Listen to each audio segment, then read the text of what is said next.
Então, dando seguimento ao nosso estudo, tivemos um problema técnico aqui com o notebook. Estamos voltando com a parte 2, então, da revista de janeiro de 69, quando estávamos comentando a estatística que Kardec fazia, e ele falava, então, dos sensualistas, das pessoas que não querem abrir mão do estilo de vida. Então, ele diz assim, em resumo, o Espiritismo é acolhido como um benefício pelos que ele ajuda a suportar o fardo da vida, e é repelido ou desdenhado por aqueles a quem prejudicaria no gozo da vida. Então vejo que Kardec faz uma observação e a gente nota. Eu trabalho com atendimento fraterno, às vezes atendemos pessoas ali que, ao apresentarmos a proposta espírita, percebe-se ali visivelmente o desinteresse da pessoa em moralizar-se, em abrir mão de alguns hábitos perniciosos que estão colaborando para a sua infelicidade, para a sua tristeza, para o seu vazio existencial. Há aqueles que vêm interessados da consolação e de fato dispostos a esta mudança íntima para colher os frutos de uma vida mais espiritualizada, mais pautada por aquilo que Jesus nos ensina. Kardec, por fim, cita aqui os magnetistas, aqueles que trabalhavam com magnetismo, onde ele fala: o magnetismo e o espiritismo são, com efeito, duas ciências gêmeas, que se completam e explicam uma pela outra. Então, os magnetistas, né, que tinham esta linha espiritualista, tinham uma facilidade de buscar a doutrina por causa do estudo dos fluidos e a intervenção dos espíritos, fácil. Kardec cita, eu desconhecia, que entre os magnetistas havia os fluidistas, aqueles que não acreditavam no espírito e que para estes eles atribuem a ação dos fluidos apenas à organização biológica, ao corpo, ao material, sem que haja nenhuma intervenção espiritual, né? E aí Kardec segue do espiritismo do ponto de vista católico. Ele vai aqui transcrever um texto publicado no jornal de 22 de novembro de 68, onde Félix, bispo de Orleans, vai demonstrar uma simpatia à doutrina espírita, quer dizer, mesmo sendo bispo, em especial dando destaque, ênfase à questão da imortalidade da alma. Aqui no texto que é citado no jornal diz, né, entre todos esses dogmas, o mais agitado foi, sem contestação, o da imortalidade da alma.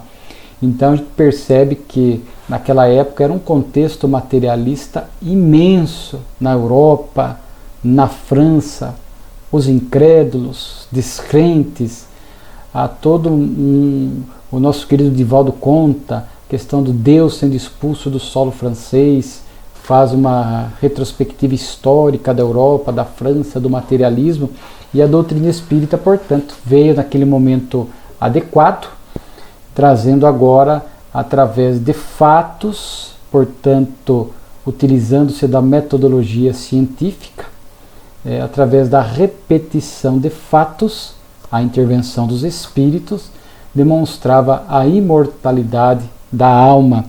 E é interessante aqui que no artigo, o próprio Félix cita uma frase muito bonita de Blaise Pascal. Ele diz assim: a imortalidade da alma é uma coisa que nos importa tanto e que nos toca tão profundamente que é preciso haver perdido todo o sentimento para estar na indiferença de saber o que é ela. Todas as nossas ações, todos os nossos pensamentos devem tomar caminhos diferentes, conforme haja ou não bens eternos a esperar, se não for possível fazer uma manobra com senso e raciocínio, senão se regendo pela vista deste plano, que deve ser o nosso primeiro objetivo. Então aqui fala, em todas as épocas o homem teve por patrimônio comum a noção da imortalidade e procurou apoiar em provas essa ideia mais consoladora. Aí diz, essa prova material irrecusável, justa como um princípio divino e como uma adição ao mesmo tempo, acha-se inteira no Espiritismo e não poderia encontrar-se alhures. Então vejamos esse testemunho de simpatia do bispo, dizendo que o Espiritismo veio colaborar para que se pudesse vencer o materialismo vigente, a incredulidade, a descrença, porque os fenômenos espirituais que estavam se dando exaustivamente naquela época, o Espiritismo estudava e explicava de forma lógica, né? Contra fatos não há argumentos. Kardec adota esse método positivista, e aqui o método, não estamos dizendo que Kardec era positivista, mas o positivismo veio no início do século XIX realmente trazer esta contribuição para as metodologias de pesquisas no campo científico, porque não basta um palpite, não basta uma presunção, não basta um fato isolado. É necessário que as conclusões sejam consequências de fatos que se repetem, que a partir desta repetição é a garantia da autenticidade, e esta repetição, a partir dela que se pode deduzir realmente consequências e conceitos estáveis e lógicos, e que foi o que realmente Allan Kardec fez. E a frase de Pascal está falando da consequência moral da imortalidade da alma, porque nós não podemos mais, ao se tornar crentes na imortalidade, continuar com o mesmo comportamento, porque a gente sabe que a vida segue, que ainda que se tenha uma visão diferente, o céu, o inferno, ou a forma como a doutrina apresenta o mundo espiritual, a lei de causa e efeito, o fato é que, como nós agimos moralmente, impactará a nossa vida post-mortem. Então não basta crer na imortalidade, nós temos que viver a imortalidade da alma, a fim de que os nossos comportamentos realmente se melhorem dentro da perspectiva moral. Então é um texto de simpatia, né? Ele traz alguns conceitos aqui em algum momento equivocado. O espiritismo é a faculdade que possuem certos indivíduos de entrar em relação através de um intermediário ou médium. Então confunde o conceito de espiritismo com mediunidade. Kardec, na sua nota, na sequência, ele corrige isto. O espiritismo é uma coisa, a mediunidade é outra, são conceitos diferentes. E num dado momento ele fala também que os espíritas não creem nos bons espíritos. Kardec corrige que sim, cremos nos bons espíritos, na intervenção dos bons espíritos, né? Mas é um texto de simpatia, falando quanto a doutrina espírita veio colaborar para a crença na imortalidade da alma. Depois Kardec cita Processo das Envenenadoras de Marcella, onde o nome do espiritismo foi citado equivocadamente, porque um dos que estavam envolvidos nesse processo, o Hervanário Joy, disse que teria se ocupado com o fato e que interrogava os espíritos. Aí Kardec vai escrever um texto dizendo que isso não foi uma acusação tão grave como outrora, onde era algo mais insistente. Aqui foi apenas uma insinuação de alguns. O fato da pessoa se relacionar com os espíritos não significa que seja espírita. A mediunidade se apresenta a todos, independentemente de religião. É uma faculdade do espírito, mas que se faz presente enquanto estamos encarnados, em maior ou menor grau, de acordo com o indivíduo, a sua glândula pineal é a grande responsável por isso, sabemos. E como Kardec diz também, ainda que um espírita, que não é o caso, faça mau uso da doutrina, não viva a doutrina e pelo seu comportamento destoe dela, nós não podemos, por isso, macular o nome do espiritismo. Cada um é livre para agir e a atitude de um ou de alguns não pode macular a imagem da religião. Então Kardec aqui comenta isso daqui, e vai justamente concluir que o espiritismo nada tinha a ver com este processo ou com aquela insinuação de que estivesse envolvido nessa questão dos envenenamentos de Marcella. Pois o espiritismo em toda parte, Kardec aqui vai trazer 3 referências, são normalmente textos, livros, antes do espiritismo, que já traziam a ideia espírita em evidência, imortalidade, intercâmbio, reencarnação, etc. Aqui é interessante que Kardec vai citar um trecho de um poema de Lamartine, onde até o Kardec fala, foi publicado em um jornal e que aparentemente não teria muito a ver com a doutrina, né? Ele diz assim, o texto a poesia é bem curta. Entre as oscilações do céu e do navio, ao embalar das ondas enormes e lentas, vê-se que o homem dobra um cabo das tormentas e passa, no negror da noite em tempestade, o trópico agitado de outra humanidade. E aí Kardec fala o que podia ligar a doutrina espírita. E ele fala, é o trecho, uma outra humanidade. Porque aqui no contexto, estamos vendo que o autor já falava da humanidade transformada, melhorada, ou seja, do mundo regenerado, que é uma proposta espírita. A transição planetária, este momento que nós estamos vivendo de transformação, que o Espiritismo veio inaugurar, esse movimento regenerador, né? Ou ao menos dar mais impulso, mais amplitude, de forma que Kardec ali aponta como conectado à doutrina, por conta desse tema que ela trata tão bem. Os tempos são chegados, transição planetária, mundo regenerado, etc. Depois Kardec também vai citar uma obra de um autor, né, do senhor Jui, que é também de 1823, onde vai citar um diálogo entre um encarnado e um desencarnado.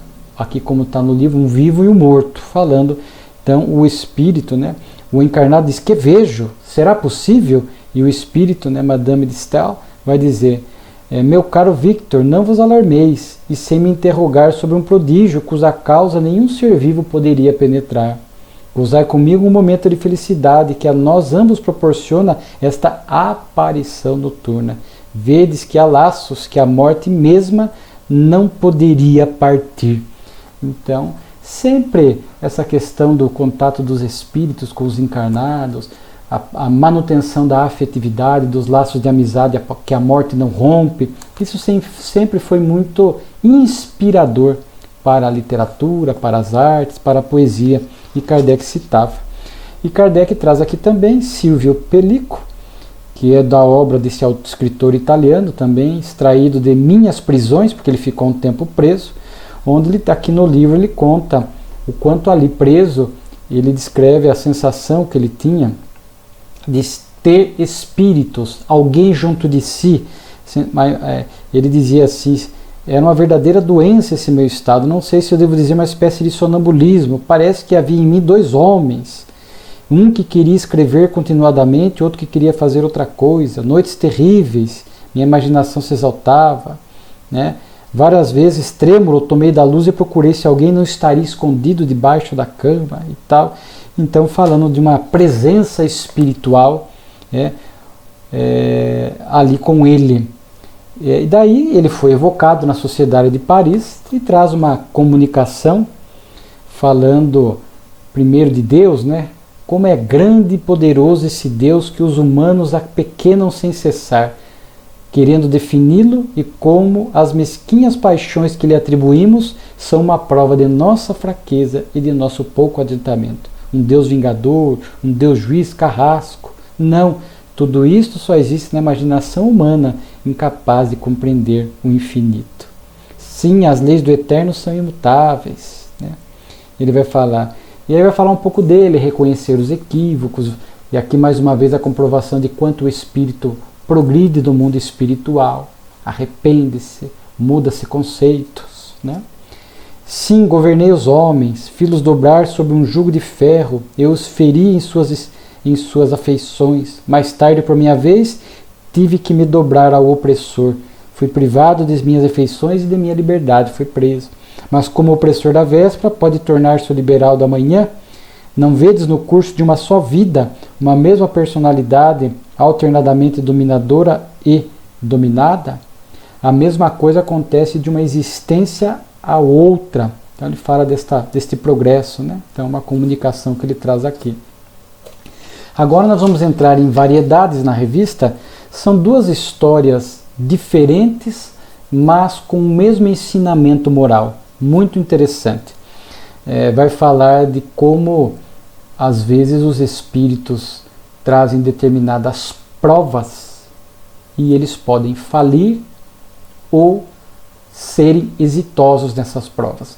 Sabemos que antes do planejamento reencarnatório, o espírito aqui na Terra tem 3 situações, né? Às vezes pode até coexistir, né? Situações, não é impossível, porque às vezes nós sabemos expiação, prova e missão. Expiação é reaprender, refazer o caminho do passado, aquilo que nós erramos, lesamos, prejudicamos a outrem, a sociedade, e trazemos essa expiação. Prova é aprender. Pedimos determinadas situações que às vezes nos testam, nos avaliam, impulsionam-nos para a frente, desenvolvem em nós virtudes que ainda não temos ou ampliam aquelas que nós temos, mas ainda numa intensidade pequena. O Espírito pede, né? Então é aprender. E missão é ensinar. Em determinadas áreas a gente vê muitas vezes a missão para ensinar, né? Então nada impede que um espírito possa passar numa única reencarnação, enfrentar um problema, expiação, e uma dificuldade, prova. Às vezes é mais comum predominar. O indivíduo vem para expiar o passado e a expiação predomina na sua vida. Vem para estar em prova, né? Mas nada impede que ele venha para reaprender algum ponto, né? Enfrentar uma expiação específica e aprender outro ponto, né? Está ali passando por uma prova. É possível coexistir as 2 situações. Às vezes é muito difícil distinguir, nem é importante em vida fazer isto. Portanto, são as lições proveitosas que o Espírito está tirando. E falando de uma missão menor, não aqueles que vêm em missão propriamente dita, grandiosa, São Francisco de Assis, é uma vida de missão, não tinha prova nem expiação. Mas às vezes, em algum aspecto, numa dimensão menor, eu também posso vir para experimentar uma prova numa determinada área, e algo que eu já tenho de muito bom, uma habilidade, eu posso ter vindo com uma determinada missão numa área específica, onde eu vou colaborar para o bem comum. Também não é impossível, né? Mas aqui tem o avarento da Rua do Forno. Os 2 fatos mostravam como Kardec estava conectado aos jornais, às notícias da época, e dali extraía lições valiosas dentro da perspectiva espírita. O avarento da Rua do Forno era um senhor que vivia de forma miserável, chamado Senhor P, não recebia ninguém, fazia sua própria comida, né? Vestia as roupas sórdidas, de uma magreza extrema, e ele, de certo momento, começou a sentir-se um cheiro desagradável que vinha da sua moradia precária. Chegou inclusive num restaurante ali perto, os clientes reclamaram, foi acionada a autoridade policial, lá adentraram e viram que ele já estava em estado de putrefação cadavérica, já tinha morrido há alguns dias, né? Talvez até mais. E encontraram junto dele 35.000 francos, não é uma pequena quantia, em dinheiro, ações e valores diversos. Interessante, né? Uma pessoa que vivia da penúria estar de posse desse dinheiro. Aí, novamente, a evocação na Sociedade de Paris, para ampliar essas evocações de Kardec, tinha esse intuito de realmente aprendizado doutrinário. E aí ele vem falar: perguntais por que me deixei morrer de fome quando possuía 35.000 francos, né? Aí ele vem falar: bem se vê que eu fali. Com efeito, numa existência anterior tinha lutado com energia contra a pobreza, né? Assim não fui terno para com os pobres nesta, que enxotava quando se apresentava em minha casa. Reservava tudo quanto ganhava para a minha família, minha mulher e meus filhos.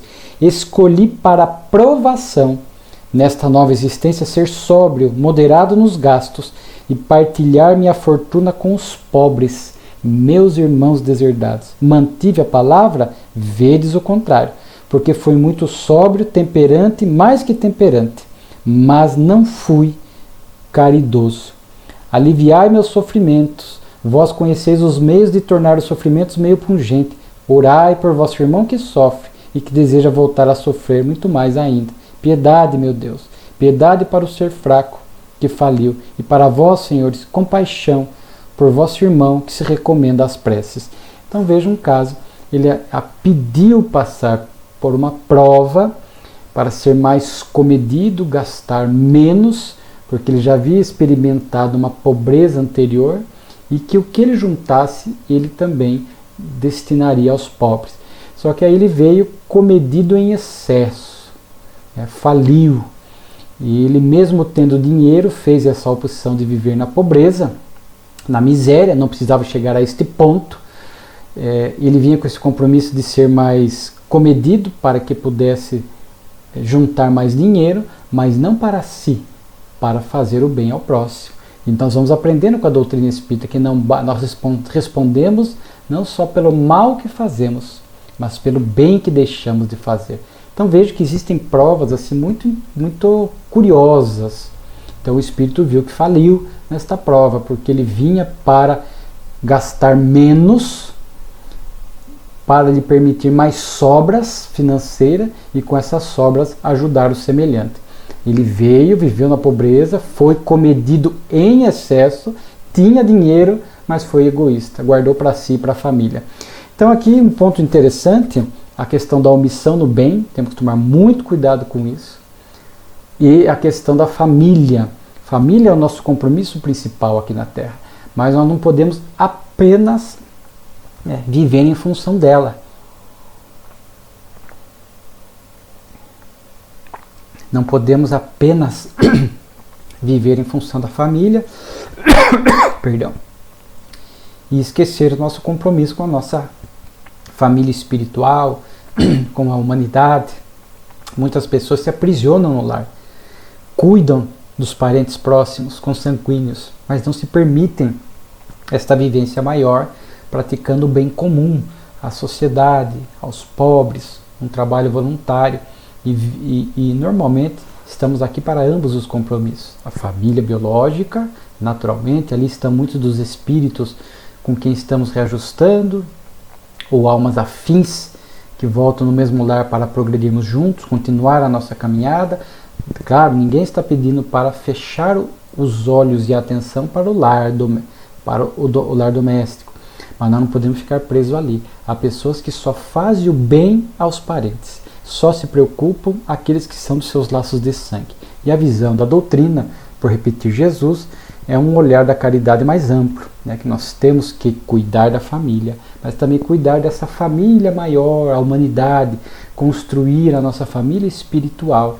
Temos pessoas com as quais convivemos no trabalho, no núcleo religioso, na sociedade, carentes da caridade material e também da caridade moral. Então, possamos tomar muito cuidado a fim de que não possamos voltar ao mundo espiritual como sendo aquele que faliu na prova que nós próprios acabamos escolhendo, que era um impulso. No caso dele aqui, qual era o impulso? Para ele era uma prova que ele seria realmente testado para colocar os bens que guardaria em prol do próximo, para ser caridoso. Então o progresso dele era nessa área da caridade, do bem comum. E ele faliu, porque ele guardou o dinheiro, não soube usar, guardou para a família. Muitos são assim, pretexto, eu tenho que guardar para a minha família, para os meus filhos, e em excesso, às vezes há um excesso de preocupação. E guardar, e trabalho, e se desgasta, e guardar, e muitas vezes esquece da caridade, não ensina os filhos a viver a caridade, a dividir, a compartilhar. Então é muito sutil, porque às vezes em nome de não, eu tenho que deixar patrimônio para os meus filhos, a gente acaba sendo egoísta e dando vazão a este lado egoísta nosso. E desperdiçamos, às vezes, uma prova valiosa. E depois, suicídio por obsessão, também é uma notícia de um jornal. Uma pessoa viu um jovem de 22 anos, o senhor Paul, pular de uma ponte. Essa pessoa que viu tentou até salvá-lo, mas não conseguiu. E disse que junto do jovem havia uma carta onde ele pedia perdão ao pai por abandoná-lo, mas que fazia 2 anos que era dominado por uma ideia terrível, por uma irresistível vontade de se destruir. Acrescentava que lhe parecia ouvir fora da vida uma voz que o chamava sem descanso. Então Kardec já deixa claro, a obsessão aqui está clara. O jovem diz que ouvia uma voz e que fazia 2 anos que ele apareceu esta vontade do suicídio e ele acabou então se consumando. Naturalmente que aqui um espírito, não é ele próprio, um espírito, pode até ser que aqui pelo sobrenome tem deve ter parentesco com o próprio médium, que o médium era o senhor Nivard, e o espírito Louis Nivard vem trazer um esclarecimento da situação. O pobre suicida era chamado e impelido, porque seu passado era a causa da sua dolorosa situação em que se achava. Apegava-se à vida e temia a morte. Né? Venceu os temores porque esperava no fim encontrar do outro lado da vida o repouso que o lado de cá lhe negava. Foi enganado, o repouso não veio, as trevas o cercam, a consciência lhe censura o ato de fraqueza, e o espírito que o arrastou gargalha ao seu redor e o criva de motejos constantes. Né? E aí ele diz assim, o próprio obsessor numa outra vida foi impelido ao suicídio por ele. Foi sua mulher na existência precedente e tinha sofrido consideravelmente com o deboche e as brutalidades dele, que era seu marido. Muito fraca para aceitar a situação que lhe era dada, com resignação, buscou na morte um refúgio contra os seus bates. Então ela se matou por conta dele. Era um marido que não cumpria com seus deveres, né? Que trouxe sofrimento a ela. Entretanto, e agora ela se vingou. Entretanto, o ato desse infeliz não era fatal. Tinha aceito os riscos da tentação. Esta era necessária ao seu propósito, porque só ela poderia fazer desaparecer a mancha que havia sujado sua existência anterior. Ele tinha aceitado os riscos, prova, né? Com a esperança de ser mais forte e se havia enganado. Sucumbiu. Rogai a Deus por ele, coragem e força para não falir nas provas que tiver que suportar mais tarde. Então veja aqui um caso, né? Não era fatal o suicídio. Ninguém vem para suicidar-se. Mas há pessoas que vêm com essa prova, que enfrentarão este risco. Às vezes há espíritos que trazem suicídios anteriores, sabem que ainda trazem uma fraqueza moral e que enfrentarão determinadas provas e que ele vai lutar contra a ideação suicida. Para muitos, só de não se matar e ficar até o termo da existência já foi vitorioso, porque às vezes traz esta prova da tendência ao suicídio, por fraqueza moral, práticas de outros suicídios no passado. Aqui ele sabia que encontraria nessa existência aquela que foi sua mulher, que ele, pela ação equivocada, a fez se matar. Então ele sabia que para ele era uma prova. Então às vezes a gente vem para a reencarnação como prova também, já sabendo que enfrentaríamos influências obsessivas, que mais cedo ou mais tarde na nossa vida, inimigos antigos nos encontram, e é uma prova. Porque, como diz Kardec, a obsessão bem suportada é uma prova, né, para nós, para crescermos espiritualmente. É uma ginástica moral, já lemos no texto da revista. Então vem a obsessão, e ali, se quisermos nos libertar dela, nós vamos ter que nos manter vigilantes no bem, sair da faixa de sintonia. Então não deixa de ser uma prova para o nosso crescimento espiritual. Aqui no caso dele não era fatal, ele tinha o livre-arbítrio, mas porque enfrentava alguns problemas pessoais e a obsessão, aquela voz, né? Por que ele fez? Por que ele entrou em sintonia com este espírito? O débito no inconsciente, a culpa. Então, os espíritos a quem nós prejudicamos no passado nos encontram hoje, conseguem acesso a nós pelo débito no inconsciente. Então, se aproximam.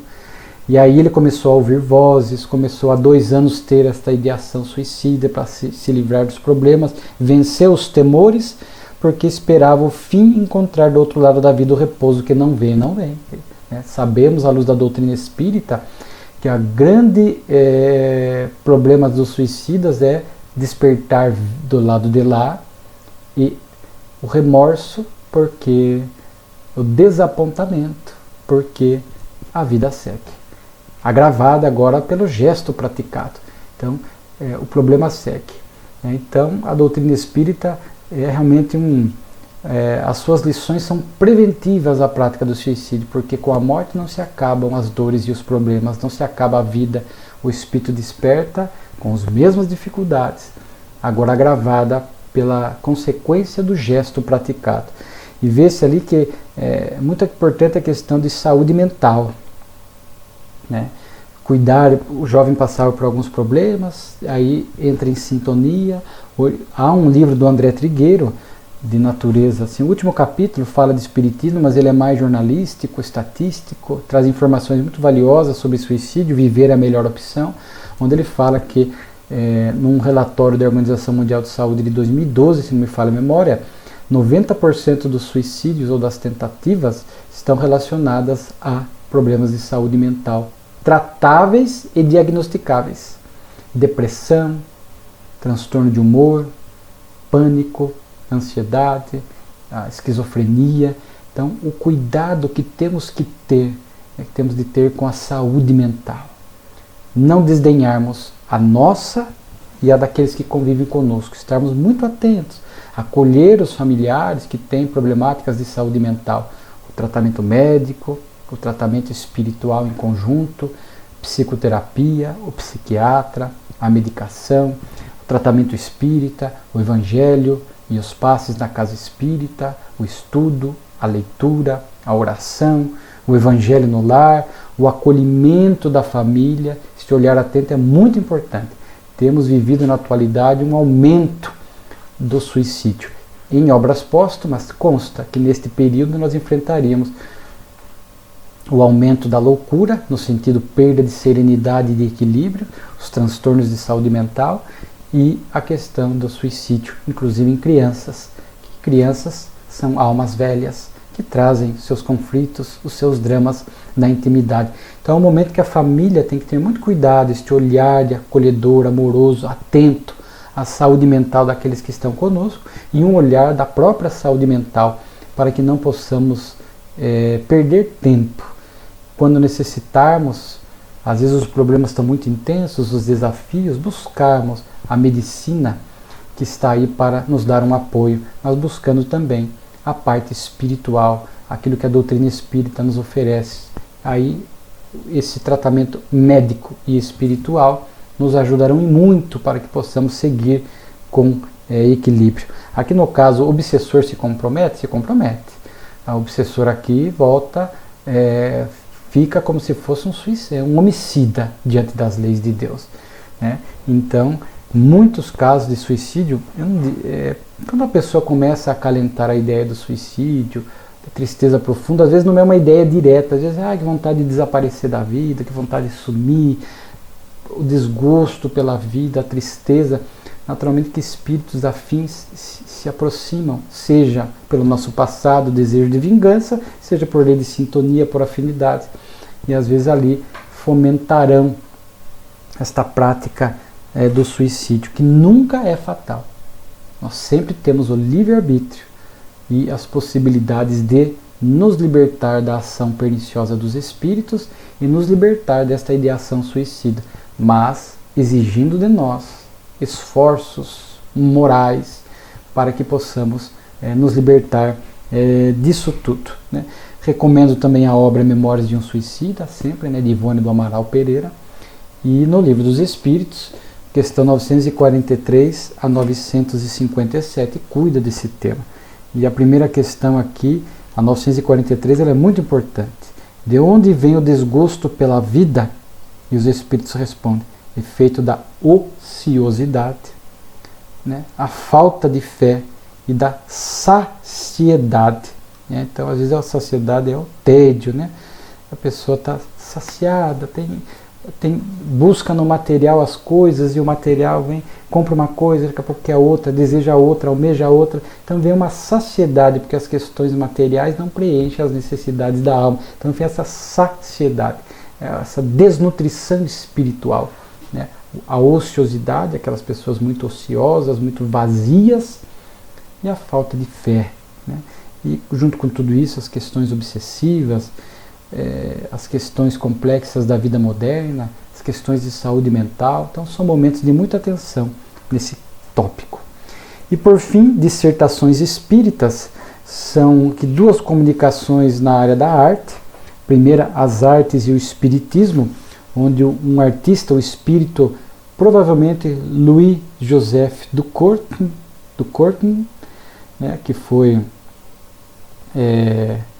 um artista, um pintor francês, vai falar assim uma mensagem mais dizendo como a arte perdeu-se com o tempo, né? Nós tivemos aquele período do Renascimento, né? Agora parece que ele fala que os pintores, não há mais pintores, só fazedores, pessoas preocupadas mais com o dinheiro do que com a arte em si mesma, com a beleza, com a estética, com o belo, né? Então ele faz aqui uma mensagem o quanto realmente a arte, em sentido geral, foi se perdendo com o tempo. Mas ele diz que literatura, arquitetura, pintura, história, tudo receberá do aguilhão espírita o novo batismo de fogo necessário para dar energia e vitalidade à sociedade expirante. Então, quanto o espiritismo viria a colaborar para a arte. Hoje nós vemos a arte, né, a literatura, a música, né, a pintura, enfim, de uma maneira a poesia, dentro dessa perspectiva espírita, para que a gente possa resgatar o belo, para que a gente possa resgatar essa conexão com o divino, a arte nesta essência de nos inspirar para o alto, para realmente nos tocar a alma, tocar a alma. Tem até um texto de Kardec lá de trás da revista, onde ele fala que tocava-se música numa casa de detenção, e ele falava que a música amolecia o coração para que depois se pudesse falar a alma, né? Então é muito bonita as músicas, né? E a gente bem vê que estamos num momento difícil ainda hoje. A gente vê de uma maneira geral a qualidade das letras, os ruídos, os barulhos das músicas atuais, né? Mais ruidosas, geram mais agitação, as letras, né? É um período difícil da Terra nesse quesito. Teremos que, no mundo regenerado, recuperar a essência da arte com a conexão com a natureza, com o divino, com o belo, né? Com certeza. Depois vem uma mensagem também nesse sentido de Rossini, possivelmente Gioacchino Rossini, compositor italiano, né? Onde ele fala a música espírita. Aí ele vai falar um pouco, né? A felicidade de estar ali na Sociedade de Paris, desta arte verdadeira. E aí ele fala assim: vocês me pedem uma dissertação sobre a música celeste. Quem poderia encarregar-se disto? Ou seja, ele já falou quanto é difícil falar de uma música celeste, né? Na literatura espírita a gente vê que às vezes no mundo espiritual elevado há músicas, coros, músicas harmoniosas que realmente nos tocam a alma, nos enternecem a alma, nos sensibilizam. Temos que ir nos acostumando, né? Eu mesmo me esforço muito para que a gente já possa, porque trago muita precariedade nessa área da arte. Terei que trabalhar isso em outras vidas, mas desde já começo. E vou, sim, eu gosto, e eu vou também procurando nas minhas músicas ouvir músicas clássicas, músicas que realmente vão trabalhando em nós, conforme falamos essas questões do belo, do divino, do espiritual. E ele vai, depois veremos, em março de 69, ele vai trazer uma comunicação sobre a música e a harmonia celeste. Ele fala que é um grande desafio, certamente ficou ali no mundo espiritual se preparando, e em março de 69 trouxe. E por fim, uma comunicação do Dr. Demer sobre as obsessões simuladas. Uma mulher que iria comparecer na Sociedade de Paris e não aparece, estava pedindo uma ajuda, pedindo um conselho para uma obsessão. E aí Dr. Demer fala assim, ó, cuidado, a piedade pelos que sofrem não deve excluir a prudência. Porque naquela época, muitas pessoas iam ao espiritismo mal intencionadas, simulando obsessão, só para ver o que se falaria, para depois expor ao ridículo a doutrina espírita. Outras viriam com a obsessão real, né? Então é uma prova pela qual deveria passar o espiritismo, diz aqui o espírito, né? Então temos que tomar muito cuidado em relação a isso. Quanto à senhora, ela é sincera e realmente sofredora, mas atualmente não há nada que fazer por ela, senão aconselhar a pedir pela prece a calma e a resignação para suportar a sua aprovação, e aconselhar a entregar-se aos cuidados da medicina oficial. Então os espíritas recomendam a busca da medicina oficial, dos médicos, da medicação, o quanto é importante. E Kardec faz uma nota com o cuidado com essas obsessões simuladas, e não só contra isso, contra os pedidos de comunicações de toda natureza, evocações, conselhos de saúde, que poderiam ser armadilhas feitas à boa fé. Então, naquela época, as pessoas queriam, né, colocar a doutrina espírita ao ridículo, né, obsessões simuladas, pedido de conselhos para a saúde, sem ter problema de saúde, pedir comunicações, né, etc., E até hoje na Casa Espírita aparece no atendimento fraterno pessoas querendo comunicações de entes queridos. Aqui não é dissimulado, querem, mas não é tão simples assim, né? O atendimento fraterno vai oferecer outro tipo de consolo, né? Então muitas vezes procura se debochar da doutrina espírita, para encerrando como aquele caso do Chico. Acho que até o filme mostra, não tenho certeza, mas é da biografia do Chico, de duas pessoas que vieram, acho que de outro país, e queriam fazer uma entrevista com ele, usaram nomes falsos e tudo mais, que tentando enganar e expor o médium ao ridículo. E ele faz uma dedicatória, acho que para um ou para os dois, e eles não olham a dedicatória e acham que conseguiram enganar o Chico, voltam para sua local de origem, acho que era um repórter de um determinado jornal, acho que era do Brasil mesmo, e aí quando um deles vai ver a nota, a dedicatória que Chico fez, estava lá o nome verdadeiro, verdadeiro, Emmanuel Servo avisou, né? Então às vezes pessoas tentam expor o médium ou a doutrina ao ridículo, então todo cuidado, toda prudência, como diz aqui, é pouco, né? Então mais uma revista com uma diversidade temática e com aprendizados múltiplos, a revelar mais uma vez a grandeza desta obra extraordinária do nobre codificador Allan Kardec, a quem sempre rendemos a nossa imensa gratidão.